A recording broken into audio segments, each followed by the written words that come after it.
Thanks for joining us for episode 6 of the St. LibCon podcast. You know, brothers sometimes want to argue with me about Hollywood. You see, they don't understand how much I hate Hollywood. And I don't understand why they would even consider rolling with Hollywood at all, right? Now, think about it. Everybody I talk to, they're like, so if people want to get on screen and act like crackheads or get on record and talk about selling dope, no big deal. Like, it's a good song. Well, let me ask you this. When your son wants to act like Tekashi 6ix9ine and grows up and gets thrown in jail, is that a big deal? How about this? When some old rich white dude who don't know one brother sees these vile people on TV acting like this, and you come in for an interview the next day and he doesn't hire you, is that a big deal?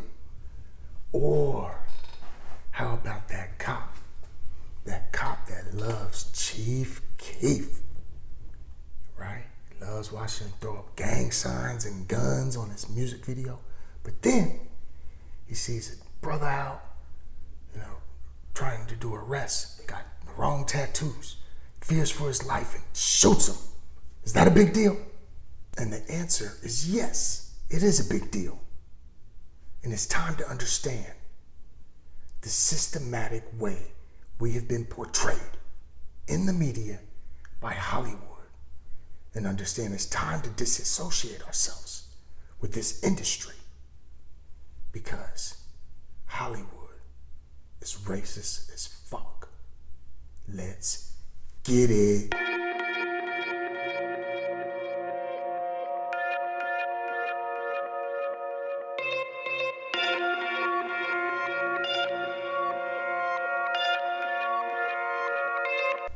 Thanks for joining us for episode 6 of the St. LibCon podcast. Now, you're gonna love this episode, so go ahead and like it right now. Subscribe, hit the bell so you get our releases. Like, share, comment. We appreciate everything you do. Now, when I say Hollywood is racist, a lot of people have this visceral reaction like, no, they're just trying to make money. And yeah, they won't exploit anybody. And, they put out terrible stuff, but sometimes they put out good stuff too. It's whatever's selling, right? Well, let me tell you, if you don't know the history of entertainment in America, then you don't understand where I'm coming from. So let me put you on game. Now, back in 1850s, right before the Civil War, the main entertainment in America was the Minstrel Show, right? The Minstrel Show. Okay, now what is the Minstrel Show? The Minstrel Show was performance art, people on stage, and it's mostly white people, and they would dress up in blackface. You've heard of blackface, very controversial in the last couple of years. But with the blackface, they would put black makeup on their face, bunch of exaggerated features, and act like stereotypical black people, what they thought stereotypical black people were. And what was that? Well, they were foolish, they were childlike, they were naive, they were violent, they were criminals, they were sex-crazed addicts, right? They were just the worst of the worst. But it was all comedy. So, if you look at the Minstrel Show, it had a 3-act structure. Pretty much the first act was a monologue.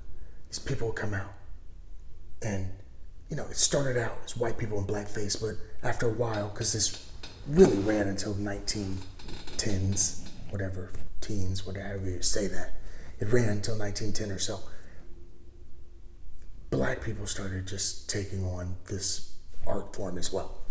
But the 3-act structure started where someone would get up there, usually a white guy in blackface, and do this monologue. He try to say something profound, but really he's using all these like nonsense words and sounding like an idiot, and pretty much telling the crowd that even if a black person tries to ever say something credible, it's probably coming from a place of BS. So very, very, tight communication there, right? The message is, hey, we're going to do something. It's going to be art. It's going to have some theme, some message. But just remember, no matter how profound these black people sound, they're really idiots.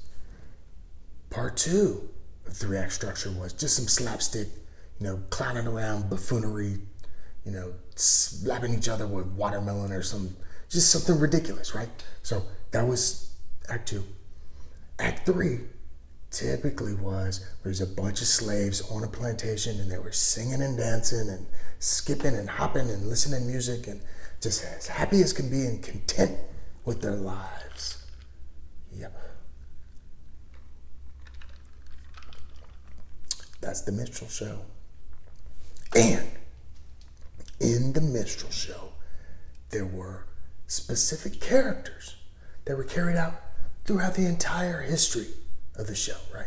All the shows were different, right? But they all had the same thematic characters. I'll go over them because understanding the characters is where you really understand the plot, the plan, the conspiracy to make you look like a fool, separate you from your own people and from other people, and set up all types of roadblocks in your life. Now, what am I talking about? Here are the characters of the Minstrel Show. The first one, the Dainty. Who's the Dainty? The Dainty is this uppity Negro, right? And he thinks he has money, but he's really broke. But he dresses up in these what he thinks is expensive suits, but they're really ridiculous. They have tails and, they have patches and big shoes because you can't afford, ones that he fit. He probably stole those from somebody.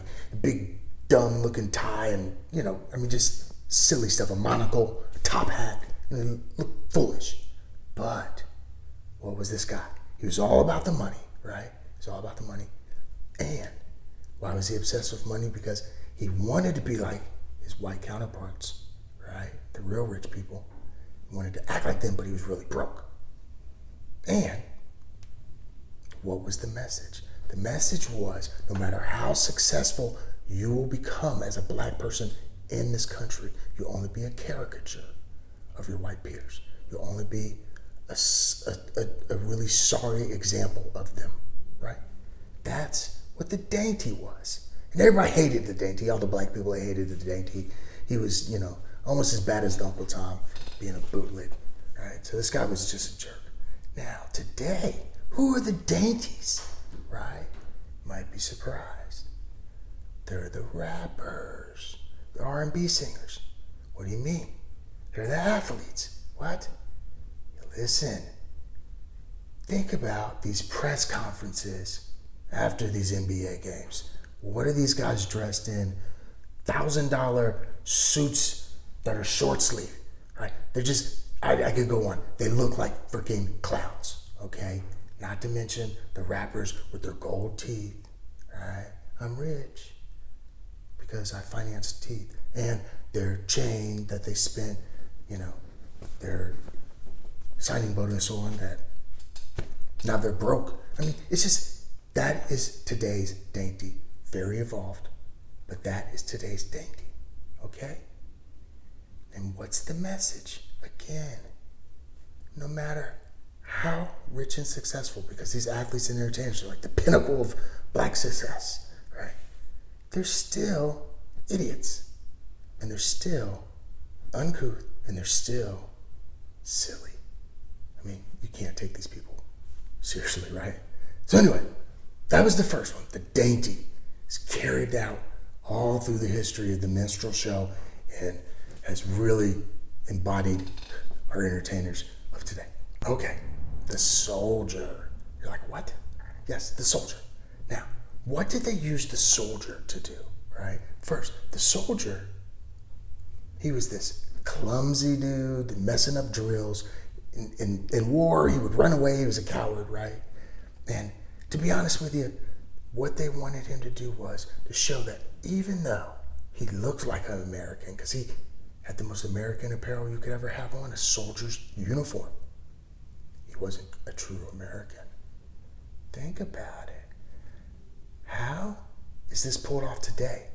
It's very complex. But let me break it down. See, the activists, right, the Jesse Jacksons of the world, Al Sharptons, these guys, the Black Lives Matter, right, the Colin Kaepernicks of the world, these guys, they want you to know that you're not American. And they want other people to feel that you're not American. And even if you look American, you're not as American as other people. And you know why? Because you should disrespect the flag and kneel during the anthem and hate Betsy Ross and hate our founding fathers, right? Because you'll never be a true American. Just like the soldier. You might look like one, but we're not fooled. You'll never be American. That's how that's portrayed and played out to today. The slave. These were people who were just, singing and dancing, happy fools. They were happy with the status quo, right? Just on the plantation, eating chicken and chitlins, and, they're having a great old time. They were happy with life. Yeah, they may have to go out and work hard, but it's the American dream for these slaves, right? Now, how is that translated to today? It's been all the way through history of entertainment in this country. Think about it. The gangster rap, gang culture, how do they portray the hood? They portray the hood as people carefree, having a good time, being irresponsible, happy with, their situation. They're out singing and dancing, right? They're in the streets, they're battle rapping, right? They're break dancing, they're disco dancing. It's been happening since the 70s and 80s, right? They're shooting dice, smoking weed, doing all types of stuff, having a good old time. Don't want to change their situation, right? What's the message?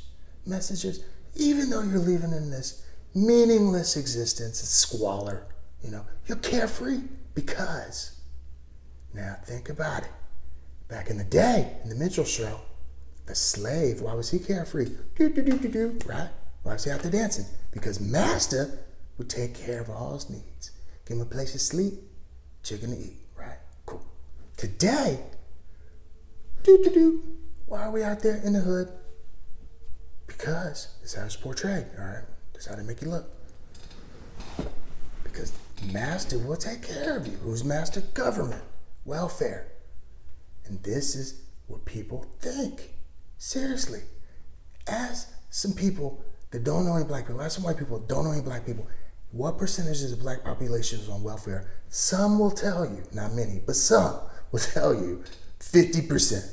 Like, they've been doing this forever.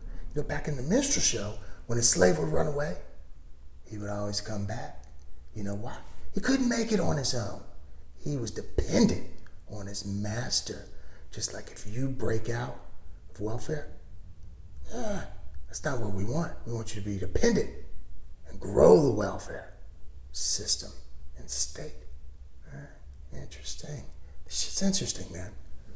Okay, who's next? The Wench. The Wench. It sounds like a pirate woman or something, but it's not. The Wench is a light-skinned black hoe. Yes. All the way from the Minstrel Show through blaxploitation to today. The light-skinned sister. She was this exotic, right, sexual being, right? Mystical sexual powers. Big booty. And why was she was light-skinned back in the day, right? They come in all shapes and sizes, colors, shades today. Poor sisters. But the ones that were taking advantage back then, they were light-skinned for a couple of reasons. One, not many people were light-skinned back then. It wasn't that much interracial marriage and offspring. At the same time, though, and more importantly, if you were a light-skinned black person back in the day, what happened? Your mama probably got raped by her master. Interesting. The message here through all this is you are worth as much as your body's worth. And it should be controlled. And it should be exploited. Think about how that translates it today. You got the video vixens. You got the basketball wives. You got the housewives of Atlanta. Or some other crazy place, right? It's a theme. You don't see this. You don't see this going on. Also seen in another character that we've seen throughout time, right? The Mammy. Who's the Mammy? The Mammy is usually some ugly, fat, because you don't want the Mammy sleeping with your husband. But the Mammy takes care of your family. She's domestic, housekeeper, maid, child raiser, domestic servant. Should be a slave. But they can't be slaves anymore. So anyway, the Mammy, what was she? She was there to show you that black women, you're going to be, here's your place in society, right? To serve white people, to be domestic servants, right? And it really actually bled into real life all the way through the 80s, 90s. Up until the influx of illegal immigration, which now takes a lot of the domestic work. Up until then, this was where a lot of black women work was relegated. And professional black women are like teachers, right? And they were like receptionists, right? And they were like, the next step, they were making progress. They were evolving. However, this Mammy thing, it went all the way through. I never forget, Menace to Society, Katie's grandmother, she was a Mammy. And one of my buddies, who obviously was more in tune with this stuff than I was at the time, he hated her. She came out, she would do, oh, Katie, and he'd be like, oh gosh, I hate that. And I never understood really why until I understood the history of the Mammy. You should look up this stuff. Anyhow, what's the last character we'll talk about? Probably the one that you've all heard of. Uncle Tom. Uncle Tom. Uncle Tom in the Minstrel Show, right, was the black bootlick. Right? He'd do anything to make the white man happy. And, the way this was used was to discourage integration. Because here was the line of thought. Uncle Tom, nobody liked Uncle Tom, right? Because he's just kissing the white man's ass. Uncle Tom wanted to be integrated with the white man, right? So therefore he wanted to be the white man, right? Therefore it was bad. And Uncle Tom was a bad person, right? And that's how he was portrayed. So everything he did was to make the white man happy. And when he wanted to do that, he wanted to be white. And so if you wanted to be associated with American mainstream culture, you were an Uncle Tom, right? Secondly, it separated our own race, black people, just like they did with house Negroes and and field Negroes, right? How did they separate with Uncle Toms, right? Well, if you want to be associated with anything that's not all black, right, then you're Uncle Tom. So keep you segregated. And if you happen to think a different way, like a black conservative, then you'll be called Uncle Tom. And that's the message. You are only allowed to think one way. And that's the way these people tell you. And who are those people? The Democrats. And moving on.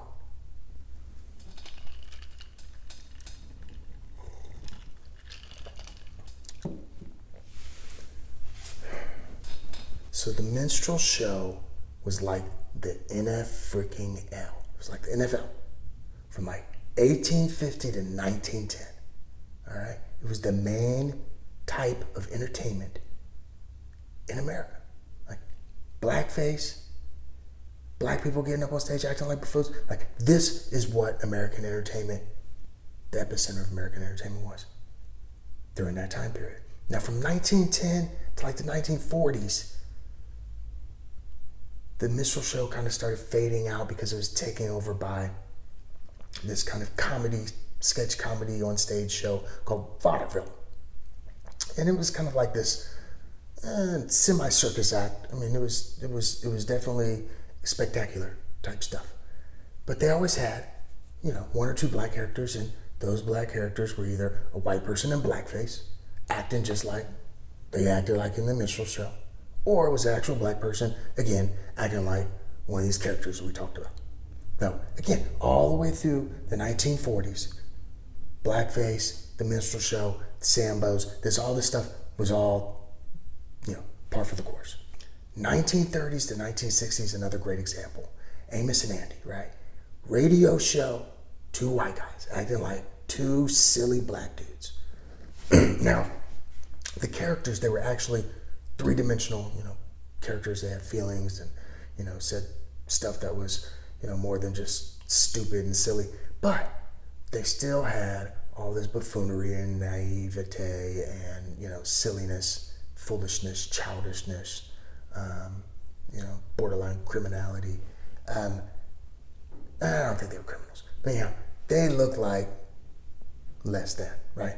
And this was like one of the biggest shows in America all the way till like 1960, okay? Now, side note, 1910 to like 1950, okay?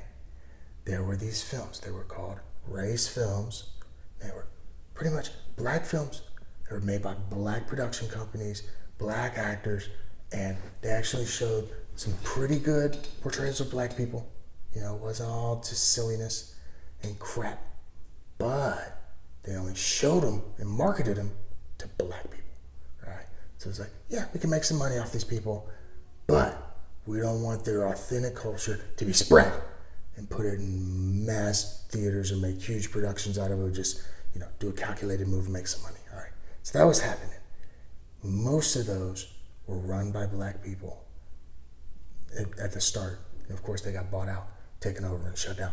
But at the start, and they were trying to do some good things. All right, 1910 and 1950s. Now, in the 1950s and 1960s, we were exploited a whole different way.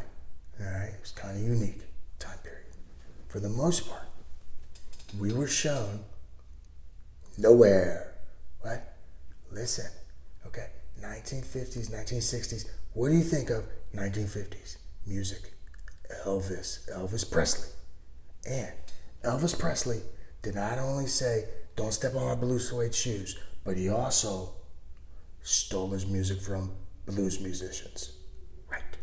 So, this was the time period when black musicians would sing like multi-million record-selling hits, right? But then on the album cover would be four white guys. Like, that's this time period, ultimate cultural appropriation. They're making money off of us, still exploiting us, right? But as we move, this is 50s, 60s, we move towards the civil rights movement, right? It couldn't just have these outwardly racist buffoonery, minstrel show, sambo, bootlick, greasy lip bastards dancing, shucking and jiving on stage, right? They couldn't do that anymore. So, what happened? In 1971, Metro Goldwyn Mayer, MGM, and Golden Parks, they release their first blaxploitation film, Shaft, right? And what did they learn from Shaft? That they could make 10 times the money that they put into a film. What? Shaft cost like $1.2 million. It grossed over $10 million. And they said, this blaxploitation is here to stay. So what do we get? We got Foxy Brown and Blackula and Superfly and Shaft all over again. And these films, they always had some Marxist theme that was undercover, virtuous signaling to black people, but really just selling communism. But it didn't matter because the message, it was all lost in between the drugs and sex and crap.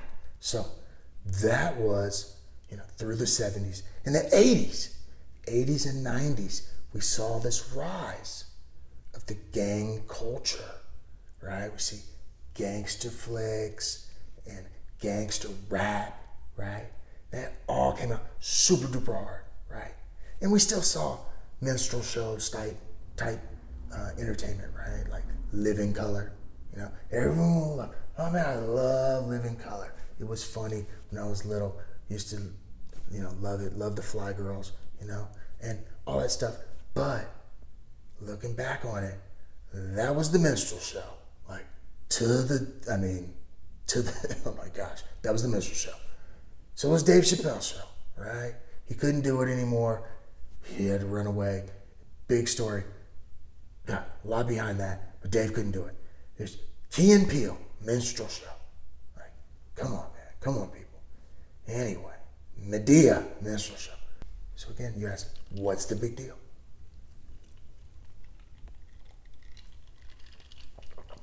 Well, let me tell you a story. I don't know if I've told you about my background. Well, I know I did in episode 1, but probably forgot.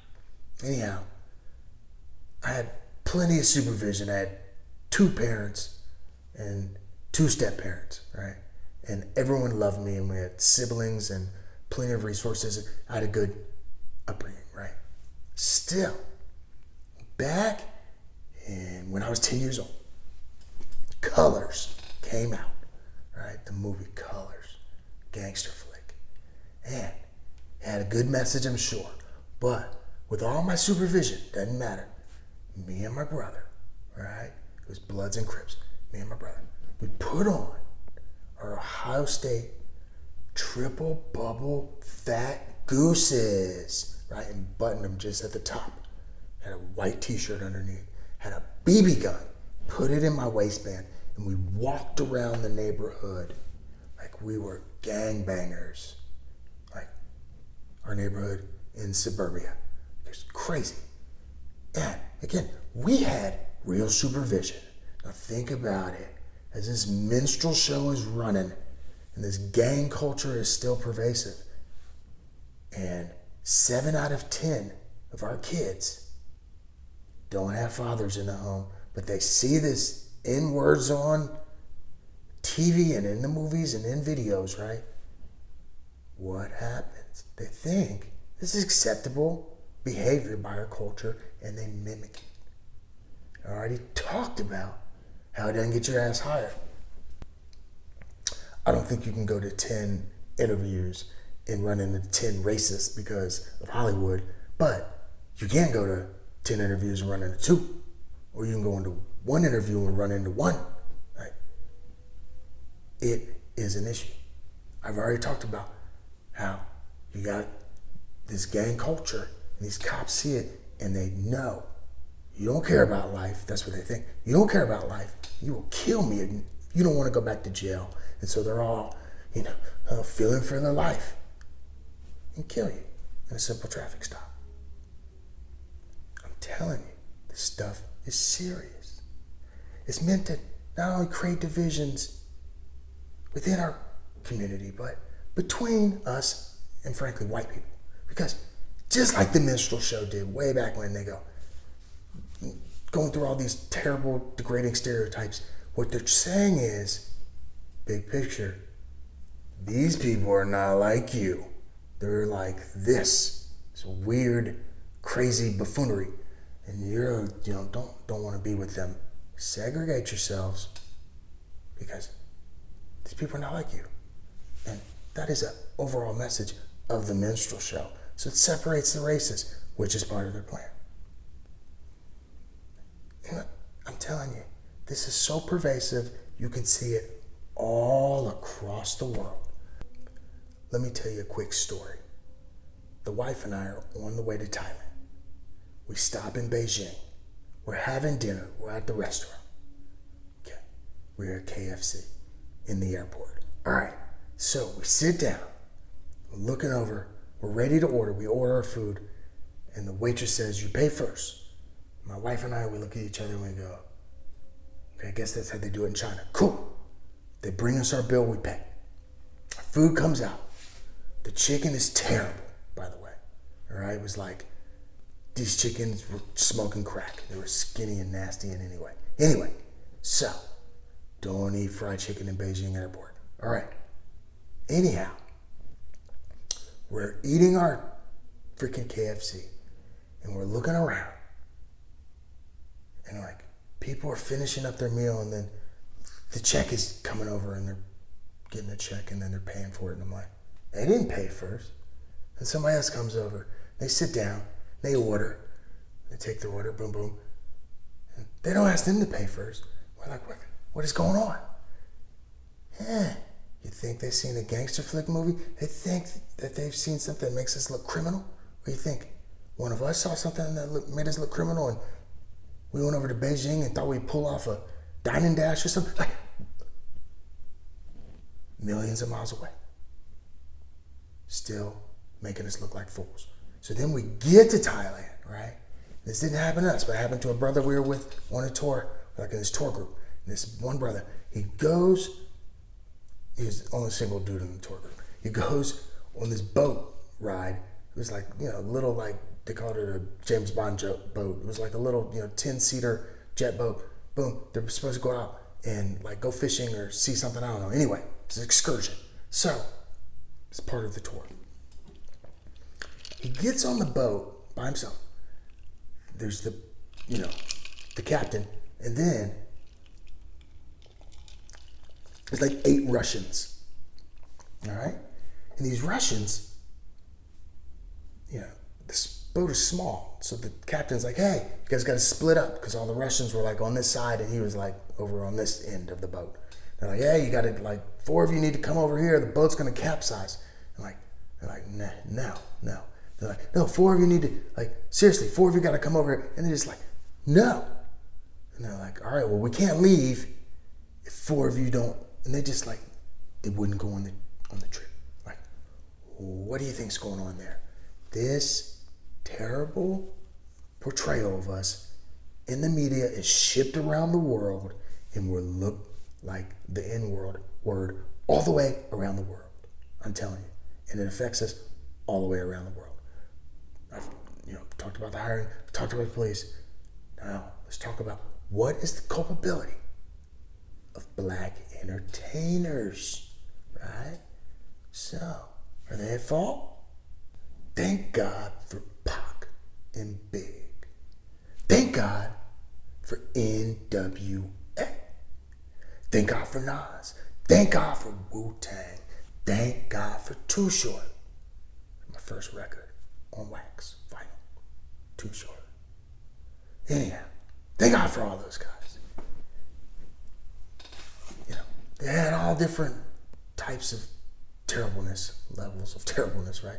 Of the Minstrel Show in their music, all right? They just did. Oh my gosh, old dirty bastard. I love Wu-Tang. Old dirty bastard. My goodness. Talk about the Minstrel Show.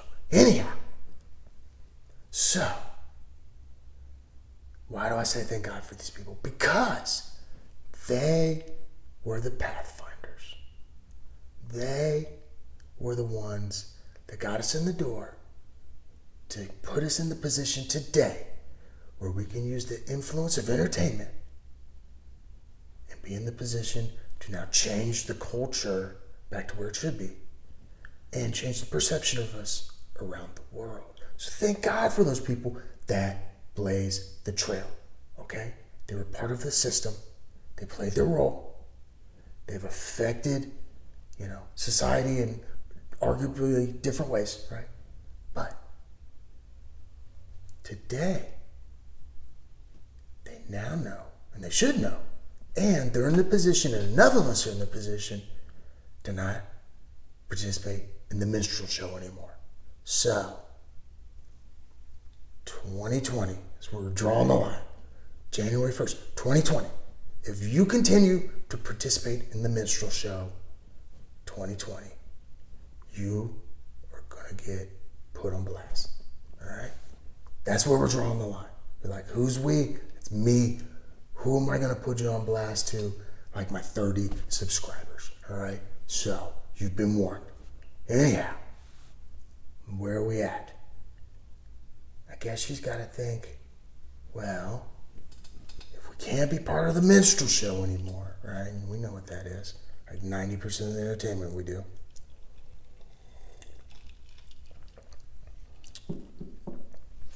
If we can't do that, can we still be a huge part of sports and entertainment and, and make a whole bunch of money and provide jobs for our brothers and sisters? And yes, we've done it. We've done it over time. We've done it with people like Moni Love, Tribe Called Quest, Run DMC, Busta Rhymes, Common, Talib, Outkast. Like, yes, we can make this music and we can make it amazing. All right? We're going to talk about the 80s and 90s specifically and the gang culture that permeated the media and entertainment during that era, because the people that were affected by the Minstrel Show back in the 80s and 90s, guess what?